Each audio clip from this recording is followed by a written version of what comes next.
today. During a disaster, you may not be able to stay in touch with your family or friends as easily as you think. Go to ready.gov/communicate and make your emergency plan today. Don't wait. Communicate.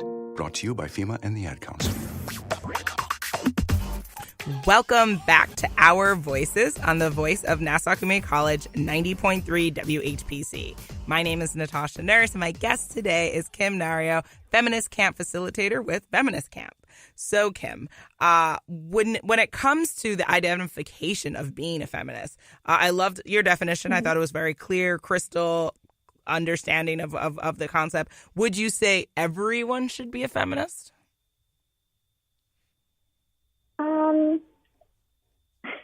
I mean, I would love it if everyone was a feminist. I think it would really solve a lot of problems, but I'm also a realist. So, I know everyone will not be a feminist, and I've made my peace with that. Gotcha. Okay.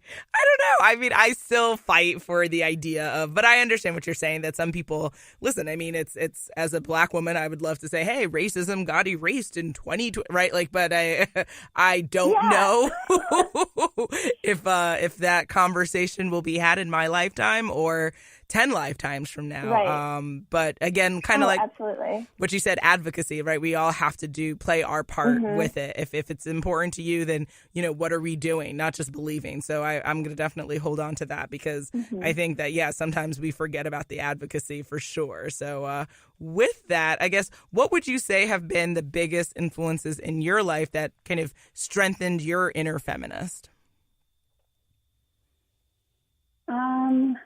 I think when I made a shift from working for in my earlier jobs, most of my bosses were men. And then somewhere there was a shift where I ended up working mainly for women. And I was like, oh, this is interesting. I don't have to ask for things more than once. Like, I just get the answer.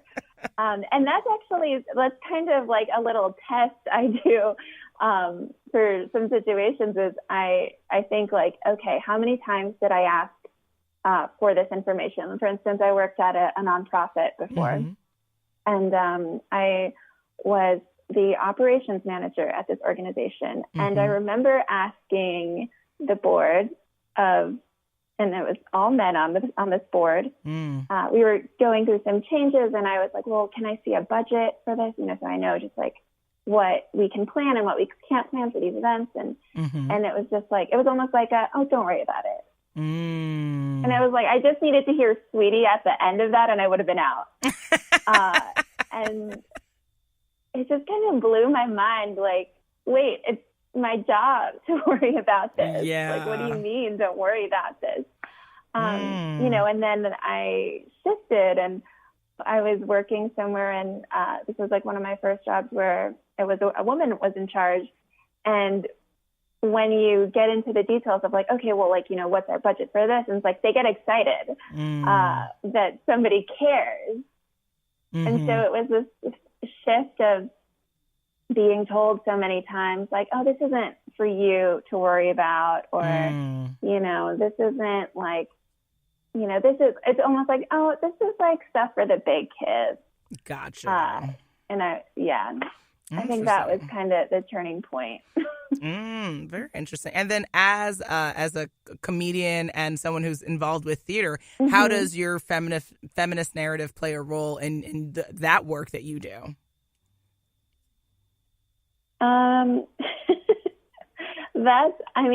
I'm sure anyone can guess that stand-up comedy is a white man's game. And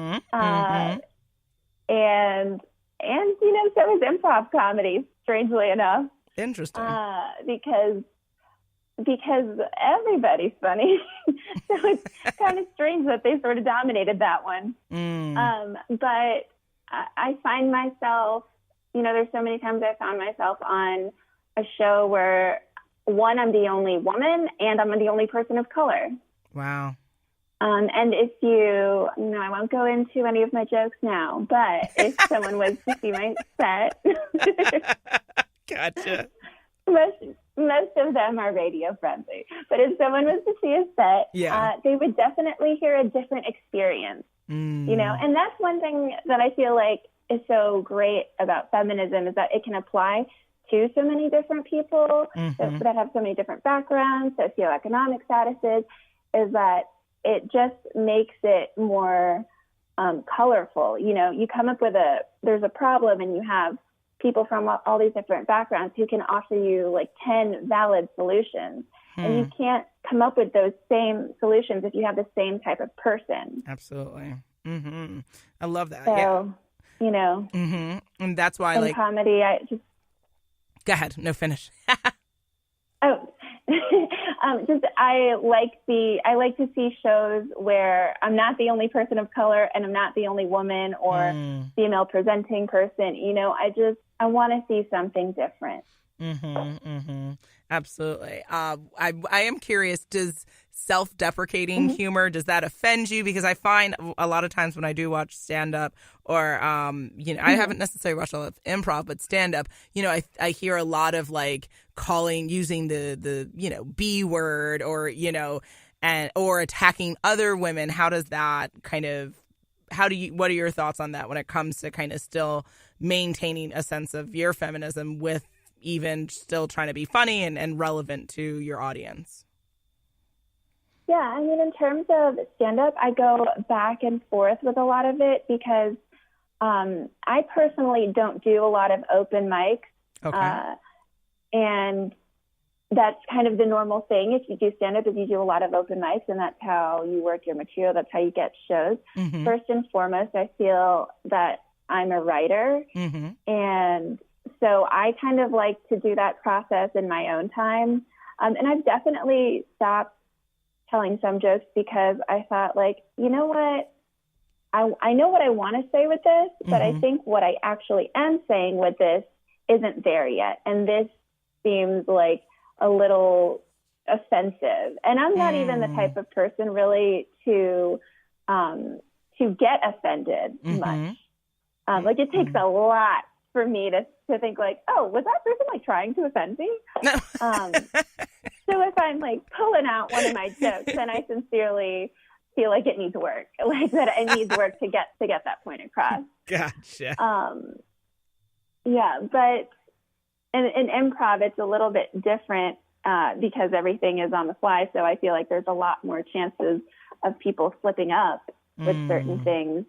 But one of the things I like to look at is if we are when we're doing a show, is if we're playing ourselves. Like am I playing my own race? Am I playing my own gender, my own sexual orientation? And even more importantly, am I endowing the other people in my scenes with what I see them as?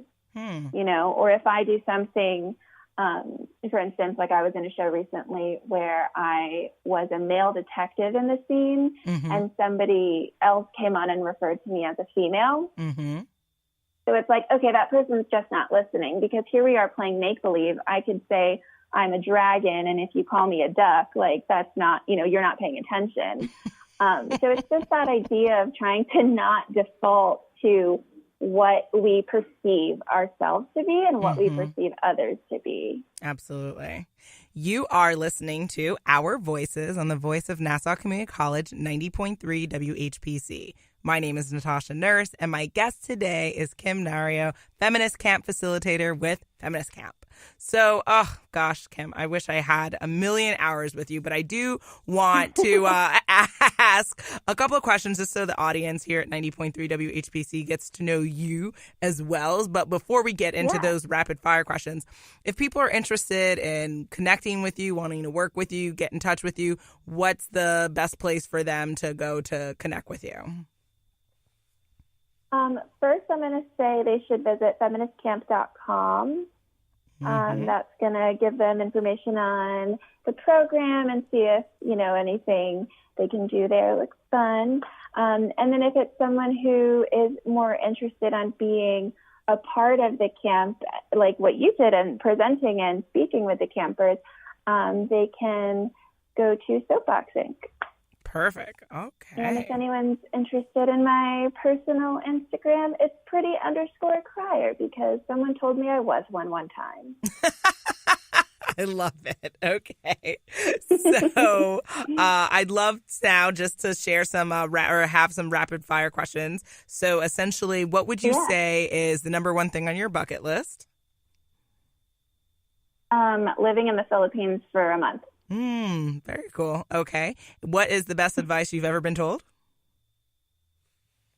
Follow your heart. Yes, absolutely. What's the first thing you do in the morning? I tell people that all the time. Nice. Make my bed. Aw, that's very military of you. That's awesome. My dad was in the Navy. Oh, nice. Yeah. Okay. The first thing I do is get licked in the face by my dog every single day. Oh, wow. He's really intense about that, actually. What's your favorite book you've ever read? Oh my gosh. I'm going to say Dark Sparkler by Amber Tamblyn. Oh, it's about the poetry. Okay, very cool. And what's something no one knows about you? Oh, yikes. I'm an open book. Let's see. Mm-hmm. I used to want to be a ballerina. I don't think anybody knows that. Oh, very cool. Oh, when did you give up that dream? When I was 6 and my mom pulled me out of classes. Oh, gotcha. Okay. It's okay. She had good reason. Okay. Well, Kim, thank you so much for joining our voices here on 90.3 WHPC. I really appreciate you sharing your story and educating everyone on what feminism is all about. Oh, thank you so much for having me. Absolutely. And I hope our audience found you both as informative and inspiring as I did. My name is Natasha Nurse. I'm the proud host of Our Voices here on 90.3 WHPC. Our show's creative director is Rudy J. Breedy. Visit nccradio.org. That's www.nccradio.org for more information. This will be available as a podcast on iTunes, Android Podcasts, and Spreaker. Our Voices is powered by the Nassau Community College Foundation on the voice of Nassau Community College, 90.3 WHPC.